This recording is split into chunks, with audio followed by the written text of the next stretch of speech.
Welcome back to the Chattable podcast, where we learn real English in real life, enrich vocabulary, and feel proud.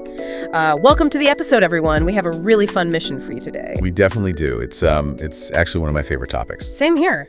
So today we are looking at two highly vivid, really dynamic English phrases that describe two completely opposite ways of overcoming a barrier. Or, achieving a goal. Right. One approach is purely mental, and the other is just intensely, chaotically physical. Exactly. So we have to ask you, the listener, when you're faced with a problem, do you prefer to use your brain to kind of outsmart it, or do you just charge right through it? It really is the classic brains versus brawn debate. It totally is. And let's start with the brains part of that equation, the mental approach. The first word we're looking at is crafty. Crafty, yeah. It's such a great descriptive word. It really is. Yeah. So if someone is crafty, they are clever, skillful, and just, a little bit sneaky in how they achieve their goals. Sneaky is the perfect word for it. They aren't breaking the door down. They're picking the lock while everyone else is distracted. Exactly. To me, being crafty feels like finding a real-life cheat code. Like, that friend who finds a clever hack to get a massive discount on a flight. Or like a detective setting a trap to catch a thief red-handed. A cheat code is a really good analogy because it implies you understand the mechanics of the system better than the average person does. Right, like the famous pudding guy. Oh, David Phillips, Yes. In the late 90s. That is the ultimate example. Yeah, so for those of you who don't know the story, this guy noticed a Healthy Choice food brand was running a promo where you mail in barcodes for airline miles. And he realized a massive loophole in the pricing algorithm. A huge loophole. He figured out the miles were actually worth way more than the cost of their cheapest product, which was like these tiny individual cups of chocolate pudding. Which is just so funny to picture. Right. So he goes out and buys 12,000 cups of pudding for $3,000, peels off all the barcodes, and he generates over 1 million frequent flyer miles. And he didn't steal anything. He didn't hack a computer system. He just outsmarted them. That is pure craftiness. The ingenuity is just staggering. But, if we actually trace the linguistic history of the word crafty, it reveals this tremendous irony. Wait, really? How so? Well, today we associate it with intellect and subtlety, right? But if you go back to its origins in the Old English word craftig, it had zero subtlety. It literally just meant strong or powerful. You're kidding. So it was about brute physical force. Exactly. It was a descriptor for physical might. That feels completely backwards from how we use it today. It does, but if you think about societal structures back in Old English times, physical strength basically was the ultimate problem-solving tool. The person who could swing the heaviest sword had the advantage. Oh, I see. But as civilization advanced, muscles started to matter less than intellect. Right. It's a linguistic phenomenon called semantic drift. By the Middle Ages, the word shifted to mean manual skill or artistic beauty, like craftsmanship. Okay, so it moved from raw power to specialized skill. Yes. And eventually, it developed this cunning edge. It stopped being about just making beautiful things and started implying you were using your brain, rather than brute force, to outmaneuver someone. That makes total sense. We still see that mental power play out today, especially in sports. If you look at tennis. Oh, definitely. Tennis is a highly physical arena, but it requires so much strategy. Exactly, like beating primetime Novak Djokovic. Right. You couldn't just hit the ball harder than him because his defense was a wall. You had to use really crafty angles. Right, and Roger Federer was legendary for that, specifically his drop shots. Oh, his drop shots were incredible. He would set up his opponent perfectly. You really would. He wouldn't just tap the ball. He would meticulously build this illusion of a massive, powerful smash. So the opponent's brain instinctively tells their body to shift backward. And then at the very last second... At the last microsecond, he softens his wrist and just drops it over the net. He weaponized their own momentum against them. It's brilliant. He bypassed the physical barrier by hijacking their expectations. It is brilliant. But I do need to issue a pretty vital warning for you here. Oh, a warning about using the word crafty. Yes.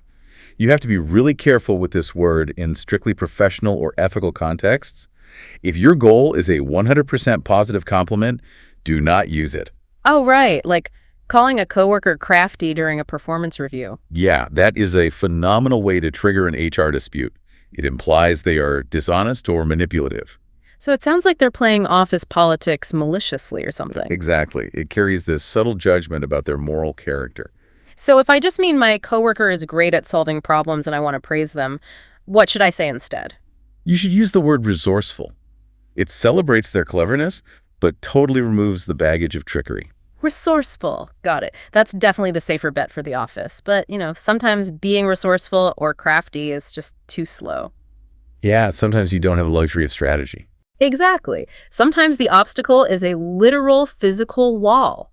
And that transitions us to the complete opposite approach, which is our second phrase for this episode. The bomb rush. The bomb rush. Or, as it was historically spelled, the bum rush. Right. So, to bomb rush means to suddenly and forcefully charge at a person, a place, or an entrance.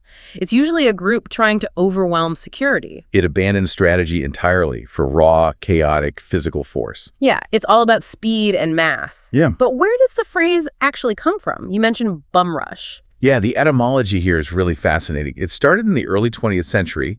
Literally, it described the act of throwing a rowdy patron, a bum, out of an establishment. It's like a burly bouncer just hurling someone out of a jazz club. Exactly. It was the sudden application of overwhelming force to eject someone.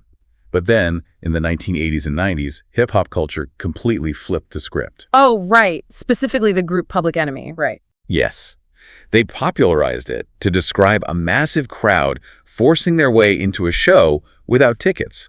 So instead of a bouncer using force against one person, the crowd realized they could use that same kinetic energy against the venue. They took the bouncer's weapon and gave it to the masses. I love that. And over time, the word bum morphed into bomb. It did, and that changed the imagery entirely. It adds this concept of a sudden explosive detonation. It really does. It has a very specific vibe. It requires absolute chaos. Like you wouldn't say guests bomb rushed the dining room for a polite wedding dinner. No, definitely not. Unless they were like knocking over chairs and sprinting for the cake. Right. If a crowd politely files into a theater, that is just a rush. But if they shatter the glass doors and trample the ticket takers, that is a bomb rush. And we see this all the time in pop culture and retail. Oh, absolutely. The math of security systems just completely fails. Like Black Friday shopping. When a store announces a limited edition drop, like a new gaming console, the second those doors open, dozens of teenagers will just bomb rush the entrance. Yeah. Ignoring the structural limits of the doorway entirely. 5 security guards simply cannot generate enough physical friction to stop 50 running bodies. Or think about Taylor Swift fans. When general admission doors open, fans will bomb rush the front row to get against the barricade. It's a terrifying wave of human pressure. It really is. And, while fandom and retail are one thing, we also see this tactic in very serious high-stakes security breaches. Like the incident at the White House Correspondents Dinner recently? Yes. A shooter actually attempted to bomb rush through the security perimeter, specifically targeting government officials. Right. And what's wild is that they didn't try to be crafty.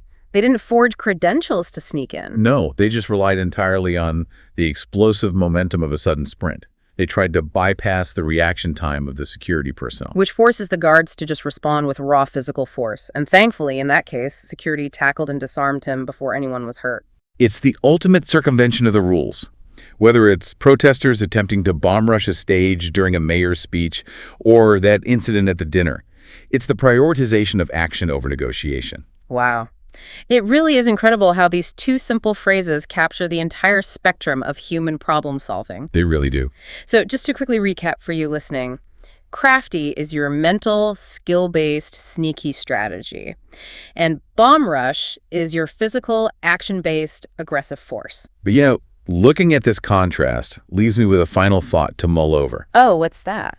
Well, we've spent this episode looking at using our brains versus our brawn, but think about the rapid advancement of algorithms and AI. Oh, wow. Algorithms are getting incredibly good at being crafty on our behalf. They find those hidden flight discounts, they exploit pricing loopholes, they bypass firewalls. That's true. So if machines take over the mental lane of problem solving, are we losing our own mental cheat codes? If humans no longer need to be crafty because an algorithm does it, will our only remaining tactic to overcome a barrier be the physical, chaotic bomb rush? That is a wild, slightly terrifying thought to leave everyone with. If we outsource our cleverness, we might only be left with our kinetic energy. And on that note, since the word crafty walks such a fine line between a genuine compliment and a subtle warning, how do you hear it? Yeah, that's a great question. When someone calls you crafty, do you take it as a sign of your intelligence or a question of your character? Something to think about. Thank you so much for joining us for this episode. Yes, thanks for listening. Keep using your brain, stay resourceful, and we will catch you next time.